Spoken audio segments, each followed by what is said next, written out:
Hello दोस्तों, स्वागत है आपका अपना YouTube channel JMS coaching centre में। तो आज की इस वीडियो में हम देखेंगे क्लास 10th के लिए साइंस का जो मानव नेत्र तथा रंग बिरंगा संसाधन है, मानव नेत्र तथा रंग बिरंगा संसाधन है, उसका मोस्ट भी है सब्जेक्टिव क्वेश्चन को।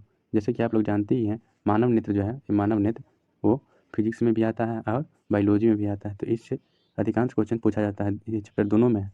तो चलिए इस चैप्टर को हम कवर कर लेते हैं। इससे जितना भी वी है सब्जेक्टिव क्वेश्चन होगा, जितना भी वी है सब्जेक्टिव क्वेश्चन होगा, उन सभी को कवर कर लेते हैं। तो चलिए बिना देर हुए क्लास को शुरू करते हैं। अब बढ़ते हैं क्वेश्चन की ओर। क्वेश्चन क्या कहता है, दृष्टि दोष क्या है, पूछ रहा है दृष्टि दोष क्या है, यह कितने प्रकार का होता है। दृष्टि दोष क्या है, यह कितने प्रकार के होता है। काफ़ी ज़्यादा वी क्वेश्चन है दोस्तों।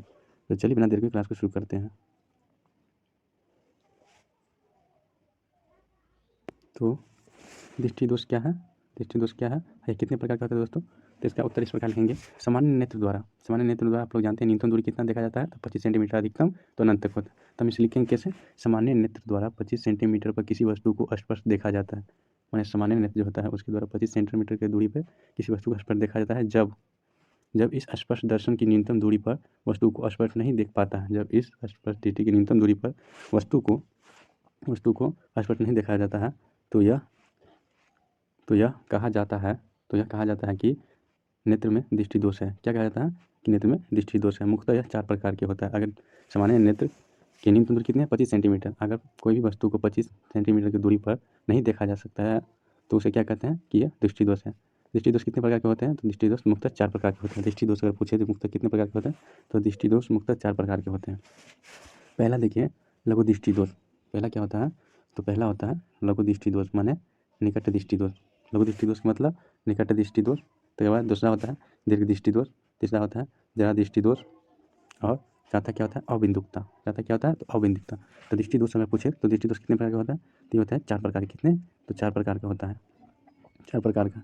ये हुआ पहला, ये दूसरा, ये तीसरा और ये चौथा। तो दृष्टि दोष कितने प्रकार का होता है, 4 प्रकार के। ये क्वेश्चन याद करने का काफ़ी भी है। चलिए अगला क्वेश्चन देख लेते हैं, क्वेश्चन नंबर 2। क्वेश्चन नंबर 2 क्या कहता है, तो क्वेश्चन नंबर 2 कहता है, दूर दृष्टि दोष वाला व्यक्ति आकाश में देखते समय चश्मा उतारना पसंद करता है, क्यों। माने जो दूर दृष्टि दोष वाला व्यक्ति होता है, जो दूर दृष्टि दोष वाला व्यक्ति होता है, वो आकाश में देखने में चश्मा उतारना पसंद करता है, क्यों, यही पूछ रहा है। तो क्यों उतारना पसंद करती है, तो चलिए देख लेते हैं। तो इसके उत्तर कैसे लिखेंगे, दूर दृष्टि दोष वाला व्यक्ति दूर की चीज़ों को आसानी से देख पाता है। दूर दृष्टि दोष वाले जो व्यक्ति होते हैं वो क्या करते हैं, दूर की वस्तु को आसानी से देख पाता है। दूर दृष्टि दोष वाले माने दूर दृष्टि दोष वाले जो व्यक्ति होते हैं वो दूर की वस्तु को आसानी से देख पाता है, क्या पता देख पाता है। अतः वह चश्मा उतार कर ही दूर की वस्तु को आसानी से देख पाता है। माने दूर दृष्टि वाला दोष, जिसको जो दोष रहेगा वही वस्तु को देख पाता है। जैसे दूर दृष्टि वाला तो दूर की वस्तु को देख पाएगा, निकट की वस्तु को नहीं देख पाएगा। निकट दृष्टि दोष वाला निकट की वस्तु को देख पाएगा और दूर की वस्तु को नहीं देख पाएगा। ये याद रखिएगा, इसमें काफ़ी ज़्यादा कन्फ्यूजन होता है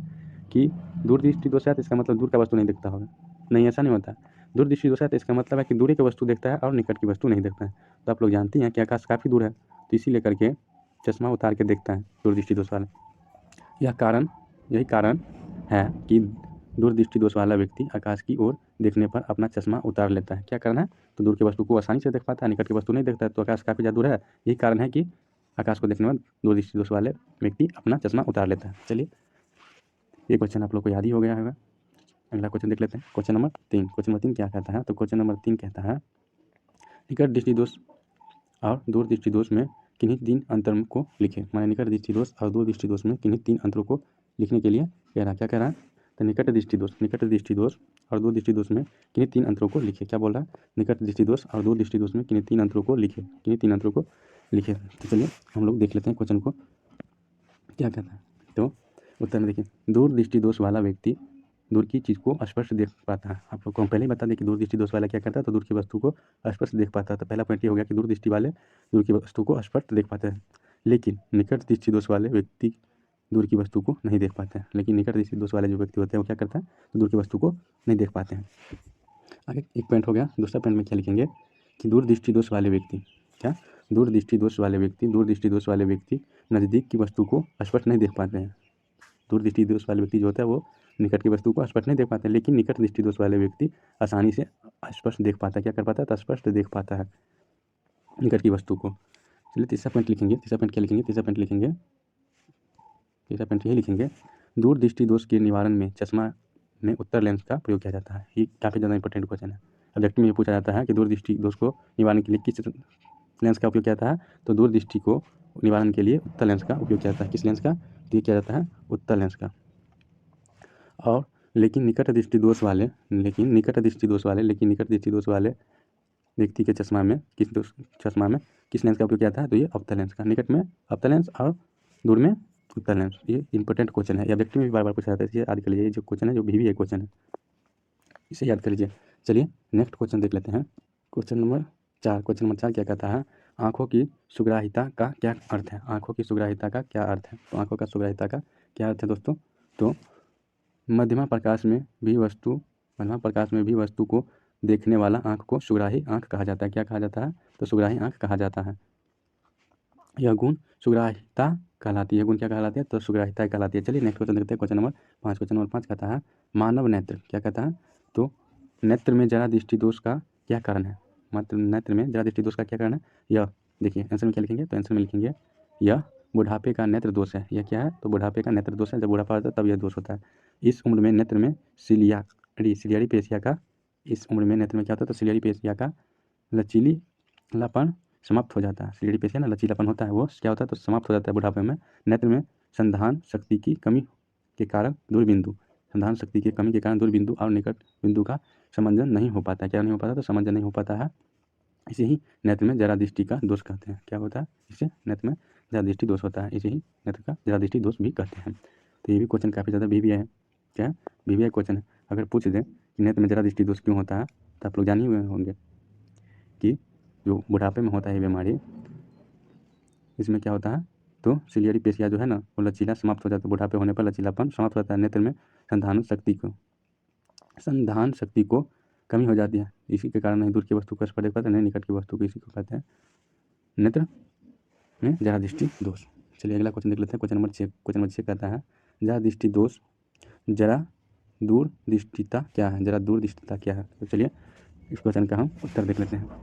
आयु में वृद्धि होने के साथ साथ मानव नेत्र की समंजन क्षमता घट जाती है। आयु में क्या कहता है? आयु में वृद्धि होने के साथ साथ मानव में समंजन क्षमता घट जाती है। मानव नेत्र में समंजन क्षमता घट जाती है।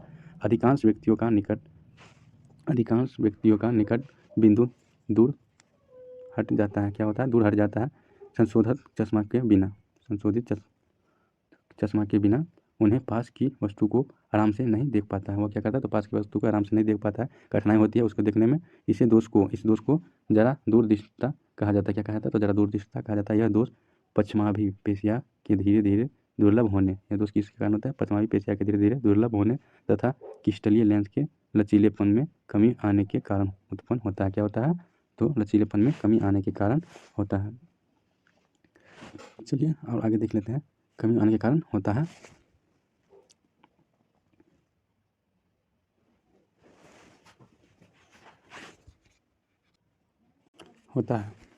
कभी नेत्र में दोनों प्रकार के दोष उत्पन्न हो जाते हैं। कभी क्या होता है? तो नेत्र में दोनों प्रकार के दोष हो जाते हैं। निकट दृष्टि दोष और दूरदृष्टि दोष। इन्हें द्विफोकसीय लेंस की समयता से दूर किया जाता है। इसे क्या करता है? तो द्विफोकसीय लेंस की समयता से दूर किया जाता है। क्या करता है? उत्तल लेंस दोनों लगा देता है। तो इससे क्या होता है? तो अगर ऊपर देखेगा तो क्या होगा? उत्तल लेंस लगा देगा, नीचे देखेगा दोनों तरफ देखेगा द्विफोकसीय लेंस लगा रहता है दोनों तरफ से, उसे ही कहते हैं द्विफोकसीय लेंस से उसे निवारण किया जाता है। चलिए अगला क्वेश्चन देखते हैं। अगला क्वेश्चन क्या कहता है? तो अगला क्वेश्चन कहता है स्पेक्ट्रम क्या है? स्पेक्ट्रम बहुत ज़्यादा इंपॉर्टेंट क्वेश्चन है दोस्तों। ये जो क्वेश्चन है ये भी काफ़ी ज़्यादा VVI क्वेश्चन है। क्या है? तो VVI क्वेश्चन है। स्पेक्ट्रम क्या है? तो चलिए देखते हैं स्पेक्ट्रम क्या है। तो स्पेक्ट्रम क्या है? स्पेक्ट्रम जब श्वेत प्रकाश यानी कि सूर्य का प्रकाश किसी प्रिज्म से होकर गुजरता है। क्या कहता है? किसी प्रिज्म से होकर गुजरता है तो यह 7 रंगों में विभाजित हो जाता है। क्या कहता है? तो 7 रंगों में विभाजित हो जाता है। प्रकाश के अवायवीय वर्गों के इस पैटर्न को क्या कहता है? तो स्पेक्ट्रम कहते हैं। जब सूर्य के प्रकाश प्रिज्म से होकर गुजरता है, किससे? तो प्रिज्म से होकर गुजरता है तो क्या होता है? वो 7 रंगों में विभाजित हो जाता है। उसे क्या कहते हैं? स्पेक्ट्रम कहते हैं। इसे क्या कहते हैं? तो स्पेक्ट्रम कहते हैं। जैसे देखिए ये क्या हुआ? ये हुआ प्रिज्म, हुआ। जैसे प्रिज्म हुआ, इस सूर्य के प्रकाश क्या यहाँ से जाता है, सूर्य के प्रकाश जैसे जाता है, यहाँ से जाने के बाद क्या होता है? तो ये 7 रंगों में विभाजित हो जाता है। क्या होता है? तो ये 7 रंगों में ऐसे करके विभाजित हो जाता है। इसे क्या कहते हैं? तो इसे ही स्पेक्ट्रम कहते हैं। ऐसे करके 7 रंगों में ये सारा विभाजित हो जाता है, इसे स्पेक्ट्रम कहा जाता है। तो चलिए नेक्स्ट क्वेश्चन देखते हैं। क्वेश्चन नंबर 8 क्वेश्चन नंबर 8 कहता है टिंडल प्रभाव क्या है। टिंडल प्रभाव क्या है, ये भी काफ़ी ज़्यादा इंपॉर्टेंट क्वेश्चन है दोस्तों। तो टिंडल प्रभाव क्या है, तो टिंडल प्रभाव के बारे में देख लीजिए। टिंडल प्रभाव जो है, जब किसी घने जंगल के वितान से सूर्य का प्रकाश गुजरता है, जब किसी घने जंगल के वितान से सूर्य का प्रकाश गुजरता है, क्या होता है, तो गुजरता है, तो टिंडल प्रभाव को देखा जाता है। क्या होता है, तो टिंडल प्रभाव को देखा जाता है। जंगल के कुहासे में जल की सूक्ष्म बूंदे प्रकाश का प्रकीर्णन करता है। क्या करता है, तो प्रकाश का किरणन करता है। तो ये टिंडल प्रभाव